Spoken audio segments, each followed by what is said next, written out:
galing na sa island. Pabalik na sila sa mainland. Tapos nandito yung car namin.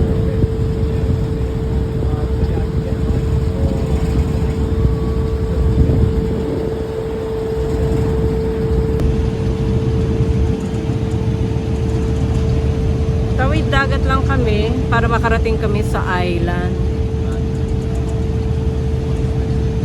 So ayan guys, finally andito na uli ako sa Thailand.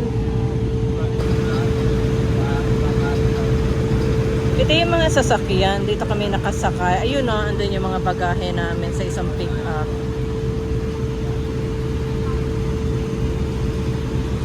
Pagpunta ng Koh Lanta Island, dito kami sumakay.